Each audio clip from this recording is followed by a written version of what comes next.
రామాయణం గురించి అందరికీ తెలుసు. ఎందుకంటే సీతారాములు మనకు ఆరాధ్య దైవాలు. రాముడు తన తండ్రి మాట కోసం అడవులకు వెళ్లడం, రావణాసురుడు సీతను ఎత్తుకెళ్లడం, రాముడు యుద్ధం చేసి రావణాసురుణ్ణి చంపడం, సీతను తెచ్చుకోవడం అంతా మనకు తెలుసు. కానీ సీతారాములు లక్ష్మణుడు ఏ విధంగా చనిపోయారో చాలా తక్కువ మందికి తెలుసు. ఎందుకంటే చాలా మంది పద్మపురాణం చదవకపోవడమే. అదే పద్మపురాణంలో చాలా స్పష్టంగా సీతారాములు ఏ విధంగా చనిపోయారో తెలిపారు. రాముడు సీతను లంక నుండి తీసుకువచ్చిన తర్వాత లోకం కోసం సీతను అగ్ని ప్రవేశ పరీక్ష పెడతాడు. ఈ కఠిన శిక్షలో నెగ్గుతుంది సీత. సీతను తీసుకువచ్చిన తర్వాత సీతారాముల పట్టాభిషేకం జరిగి ప్రజలను చాలా బాగా చూసుకుంటుంటాడు. ఆ సమయంలో సీత మరోసారి అగ్ని పరీక్ష ఎదుర్కోవాల్సి వస్తుంది. దానికి కారణం ఒక సాకలి. అతని మాటలకు బాధపడి సీతను వాల్మీకి ఆశ్రమంలో వదిలిపెట్టి వస్తాడు రాముడు. అలా కొద్ది రోజుల తర్వాత మళ్లీ రాజ్యానికి తీసుకువచ్చే సమయంలో సీతకు అగ్ని ప్రవేశ పరీక్ష పెడతాడు రాముడు.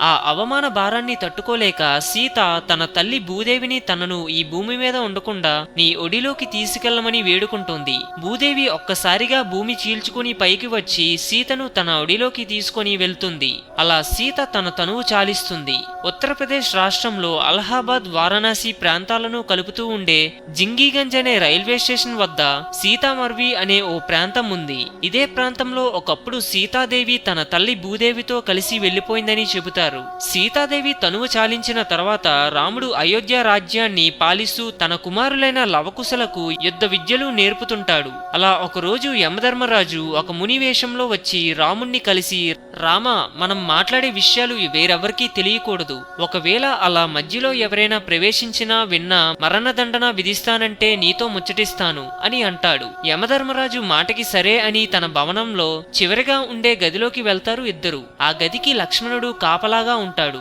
గదిలోకి వెళ్లిన యమధర్మరాజు, రాముడు ఇద్దరు మాట్లాడుతుండగా ఇంతలో యమధర్మరాజు, రామ, మీరు ఇక తనువు చాలించవలసిన సమయం ఆసన్నం అయ్యింది అని చెబుతారు. గదిలో రాముడు యమధర్మరాజు మాట్లాడుకుంటున్న వేళ రాముడు కోసం ముక్కోపి అయిన దుర్వాసునుడు వస్తాడు. అతనికి లక్ష్మణుడు అడ్డు చెప్పినా వినకుండా లోపలికి వెళ్తాడు. దుర్వాసుడిని లోపలికి పంపి అన్న చెప్పిన మాట పాటించలేదని లక్ష్మణుడు సరియు నదిలో జలసమాధి అయ్యి శేషనాగు అవతారంలోకి మారుతాడు. కొన్ని రోజుల తర్వాత అయోధ్య రాజ్య బాధ్యతలని లవకుశలకి అప్పగించి రాముడు కూడా సరియు నదిలోకి వెళ్లి రామావతారం నుండి విష్ణు అవతారంలోకి మారిపోతాడు.